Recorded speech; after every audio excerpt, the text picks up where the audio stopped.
یہ ٹنل جو آپ دیکھ رہے ہیں یہ کوئی معمولی ٹنل نہیں بلکہ یہ سمندر کے نیچے سے گزرنے والا دنیا کا سب سے بڑا ٹنل ہے۔ یہ سمندر کے باٹم سے بھی 250 فٹ نیچے بنا ہے۔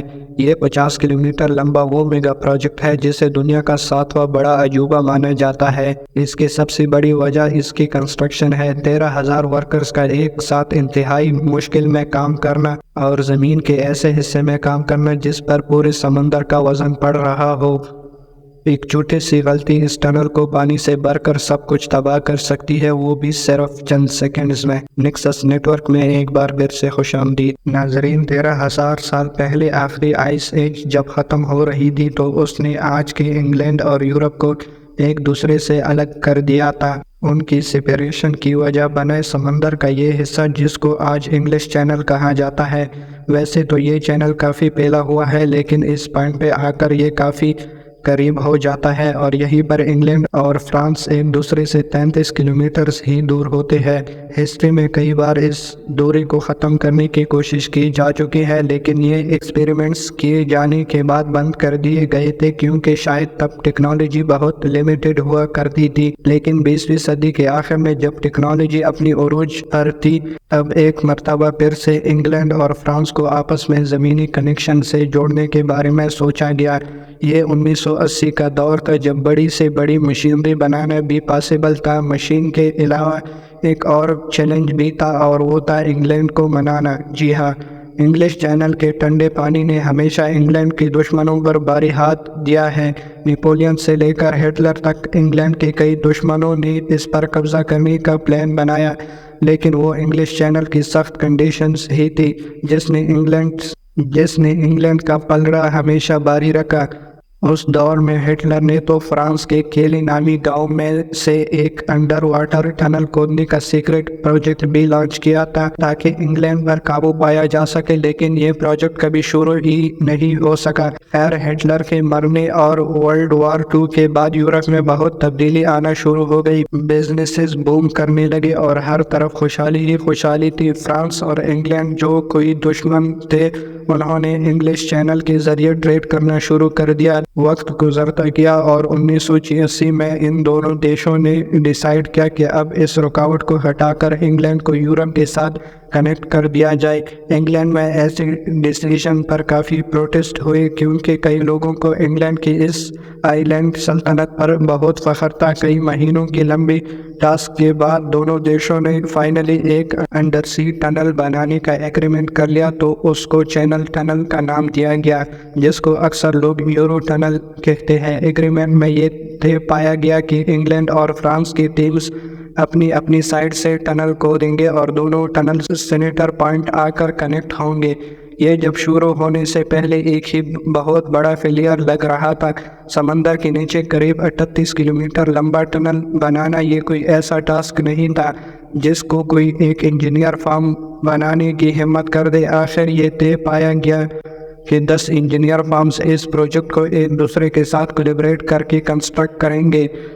جنرل ٹنل کا ڈیزائن بننے سے پہلے یہ جاننا ضروری تھا کہ ٹنل میں کون سی ٹرانسپورٹ چلے گی اور یہ شروع کہاں سے ہوگا اور ختم کہاں پر۔ میوچول انڈرسٹینڈنگ سے یہ طے پایا گیا کہ ٹوٹل 3 ٹنل بنائے جائیں گے جس میں انگلینڈ اور فرانس کے درمیان ریلوے لوپ چلے گا۔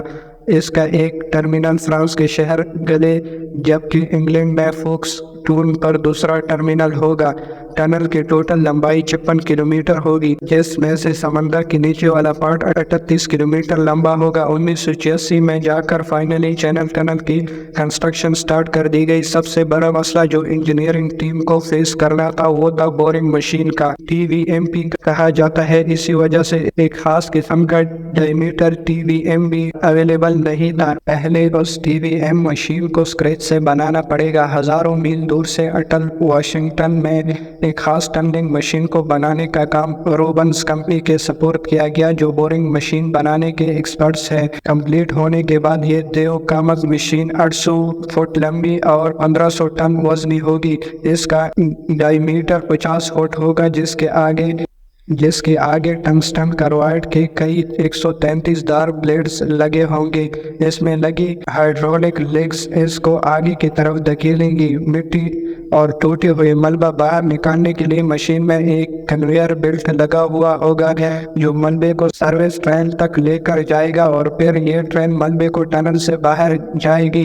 یہ ٹنل بورنگ مشین اپنے آپ میں ہی ایک عجوبہ تھی۔ پرانی ٹیکنیک جس میں پہاڑوں کے اندر بلاسٹ کر کے ٹنل بنایا جاتا تھا، اس کے مقابلے میں یہ ایک بہت بڑی نعمت تھی، پر یہ ٹیکنالوجی اپنے ساتھ ڈھیر سارے خطرات بھی لے کر آئی۔ سمندر کے باٹم سے بھی 250 فٹ نیچے بورنگ کے دوران اگر کہیں سے پانی لیک ہو گیا تو اس کا پریشر اتنا ہوگا کہ وہ سیکنڈوں میں انسان اور مشین دونوں کو غرق کر دے۔ پروجیکٹ کو سٹارٹ ہوئے 2 سال گزر چکے تھے۔ 1988 میں فائنلی دونوں سائڈوں پہ کھدائی کا کام شروع کر دیا گیا۔ مٹی اور پتھروں کے ملبے کی اتنی زیادہ کوانٹٹی کو ڈسپوز کرنا بھی اپنے آپ میں ایک بہت بڑا ٹاسک تھا۔ ایک دن میں یہ مشین 750 اسکوائر فٹ پتھروں کو کاٹ رہی تھی اور صرف 1 گھنٹے میں 24 ٹن جتنا ملبہ جمع ہوتا جا رہا تھا۔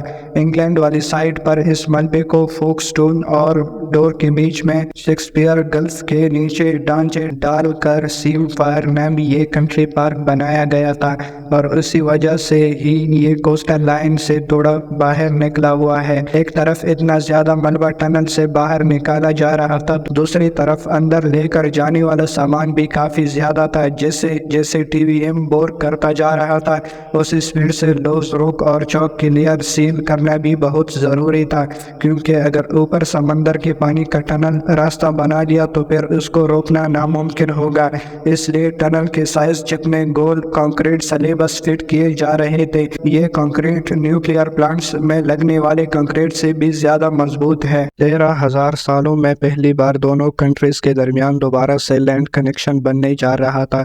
اس یونٹ میں جتنے بھی ورکرز کام کر رہے تھے، ہر کنٹری کا ایک ورکر چنا گیا۔ انہوں نے آخری چوک کی لیئر مینولی جیک ہیمر سے توڑا اور میڈیا یونٹ کے لیے ایک دوسرے سے فلیگز ایکسچینج کیے۔ ہزاروں سال پہلے جدا ہونے کے بعد فائنلی اب انگلینڈ اور فرانس دوبارہ جڑ چکے تھے۔ یہ واقعی ایک بہت بڑا کرشمہ تھا جس کو سیلیبریٹ کرنے کے لیے جشن منایا گیا۔ کئی لوگوں کی خون پسینے کی محنت آخرکار رنگ لا چکی تھی۔ فنیشنگ کا کام کمپلیٹ کرنے کے بعد 1994 کو فائنلی چینل ٹنل کو اوپن کر دیا گیا۔ اس پروجیکٹ میں ہونے والے خرچے کو اگر آج کی ڈیٹ میں ایڈجسٹ کیا جائے تو 12 ارب پاؤنڈ یعنی کہ 1190 ارب روپے بنتے ہیں۔ کنسٹرکشن کے پیک پر چینل ٹنل میں 13,000 ورکرز کام کرتے تھے، جبکہ 10 حادثاتی طور پر کام کے دوران مارے بھی گئے۔ اس پورے پروجیکٹ میں ٹوٹل 3 ٹنلز ہیں، 2 ٹرینز کے لیے اور ایک چھوٹا سا ٹنل بنایا گیا ہے جس کو ایمرجنسی میں استعمال کیا جاتا ہے۔ آج ہر روز 60,000 پیسنجرز اس ٹنل کو استعمال کرتے ہیں۔ 4,600 ٹرکس، 140 کوچز اور 7,300 گاڑیاں بھی شامل ہیں